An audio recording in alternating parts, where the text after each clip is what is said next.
Բարի երեկո։ Առաջիկա րոպեներին միասին կամփոփենք օրվա կարևոր իրադարձությունները։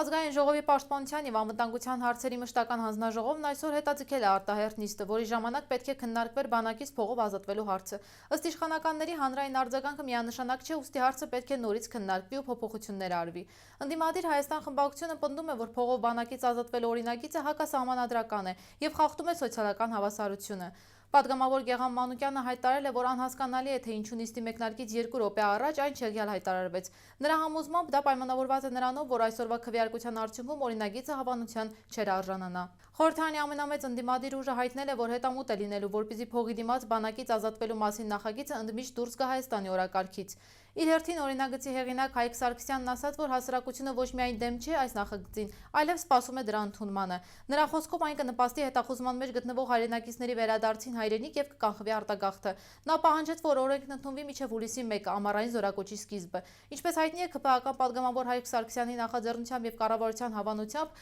առաջարկվում է 2 տարվա փոխարեն 1 ամիս ծառայելու համար 24 միլիոն, 4 ամսվա դեպքում 18 միլիոն դրամ վճարել։ Մի քիչ անհասկանալի է, որ 2 րոպե առաջ է չեղարկում, հատկապես որ պաշտպանության նախարարը ազգային ժողովի շենքում էր գտնվում։ Մեզ համար խիստ անհասկանալի է, նաև հասկանալի է, որովհետև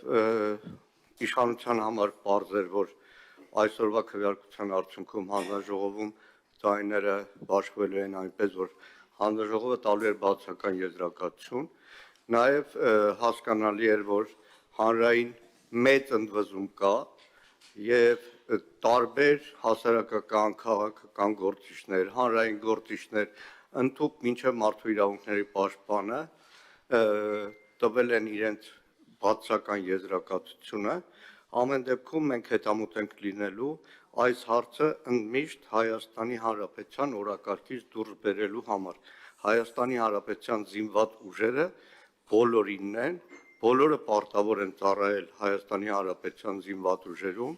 պետական մարմինները պարտավոր են կոռուպցիան, եթե ասում են, որ կոռուպցիա կա, կոռուպցիան արմատախիլ անել, բայց բոլորը հայրենիքի նկատմամբ ունեն նույն պարտականությունները, անկախ սոցիալական, ռասայական և այլ տարբեր կատեգորիաների։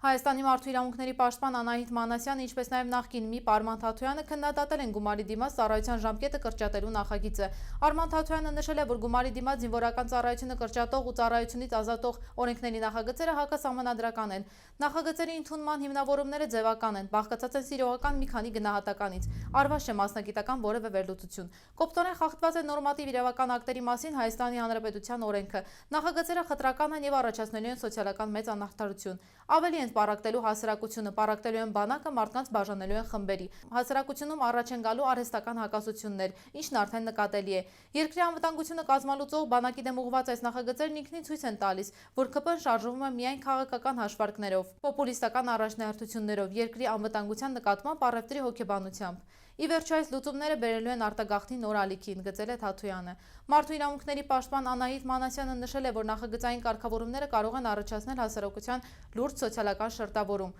պայմանավորված մարդկանց գույքային վիճակով, հանգեցնելով խտրականության բացակայություն ենթադրող սկզբունքի խախտմանը։ Առաջարկվող կարգավորմամբ ստացվում է, որ որոշակի զինծառայողների խմբի նկատմամբ գումարի դիմաց դրսևորվում է ավելի բարենպաստ պայմաններ, քան մյուս զինծառայողների, ովքեր գումարը չեն վճարել։ Գումարի դիմաց պակաս ժամկետով ծառայելը հանգեցնելու է սահմանադրական և օրենսդրական պարտականության անարդարեցի բաշխման։ Նախագծով առաջարկվող կարգավորումները ռիսկեր են պարունակում նաև բանակում ամուր կարգապահության ապահովման տեսանկյունից։ Մարդու իրավունքների պաշտպանն առաջարկում է հարցը դիտարկել սահմանադրական և պետության ստանձնած միջազգային պարտավորությունների հաշվառմամբ, ինչպես նաև նախագծային առաջարկվող կարգավորումների շուրջ իրականացնել առավել լայն հանրային քննարկումներ։ Ավելին, պաշտպանն առաջարկում է հիմնավորումներում ներկայացված խնդիրները պետության կողմից լուծել այլ համաչափ միջոցներով, պետության անվտանգության և մարդու իրավունքների ճիշտ հարաբերակցությամբ։ Եթե Հայաստանի սահմանադրական դատարանը որոշի, որ Հայաստանի ու Ադրբեջանի միջև խաղաղության համաձայնագիրը չի համապատասխանում մեր սահմանադրությանը, այդ դեպքում ես կնախաձեռնեմ սահմանադրական փոփոխություններ։ Երևանյան երկխոսություն երկրորդ միջազգային ֆորումի ժամանակ հայտարարել է Նիկոլ Փաշինյանը, ընդգծելով, որ խաղաղության գործընթացն ու խաղաղության պայմանագիրը չպետք է բաց թողնվեն։ Փաշինյանը նշել է, թե հասարակությանը կհամոզեն, որ այդ փոփոխությունն արվի, որպեսզի Հայաստանը հասնի տևական խաղաղության։ Փաշինյանը ևս մեկ անգամ վերահաստատել է, որ իրենք կողմ են ԵԱՀԿ Մինսկի խմբի լուծարմանը։ Նա խոսել է նաև Ադրբեջանի առաջ քաշած Արևմտյան Ադրբեջան կեղծ եզրույթի մասին, հայտարարելով, որ Հայաստանի տարածքում Արևմտյան Ադրբեջան չկա, թեև Բաքուն Հայաստանի տարածքի 60%-ն է Արևմտյան Ադրբեջան անվանում։ Փաշինյանը վստահեցրել է, որ պատերազմ չի լինելու է միայն խաղաղություն։ Իրանը չի քննարկի ուրանի հարստացումը ժամանակավորապես դադարեցնելու հարցը ԱՄՆ-ի հետ միջուկային համաձայնագիր կնքելու նպատակով։ Այս մասին մամուլի ասուլիսում հայտարարել է Իրանի արտաքին գործերի նախարարության խոսնակ Էսմայել Բաղային։ Նա հավելել է, որ Վաշինգտոնի հետ բանակցությունների 6-րդ փուլի ամսաթիվը դեռևս նշանակված չէ։ Իրանը սպասում է միջնորդ Օմանից լրացուցիչ մանրամասների բանակցությունների հաջորդ փուլի ժամկետների վերաբերյալ։ Բաղային նաև բացառել է ԱՄՆ-ի հետ ժամանակավոր միջուկային համաձայնագրի հնարավորությունը, հերքելով լրատվամիջոցների այն տեղեկությունները, որ նախնական համաձայնագիրը դիտարկվում է որպես վերջնական համաձայնագրի հասնելու ժամանակավոր քայլ։ Եթե ամերիկյան կողմից բարի կամք դրսևորվի, մենք նույնպես լավատես ենք, բայց եթե բանակցությունները նպատակողված են Իրանի իրավունքների սահմանափակմանը, ապա բանակցությունները ոչ մի տեղ չեն հասնի, ընդգծել է նա։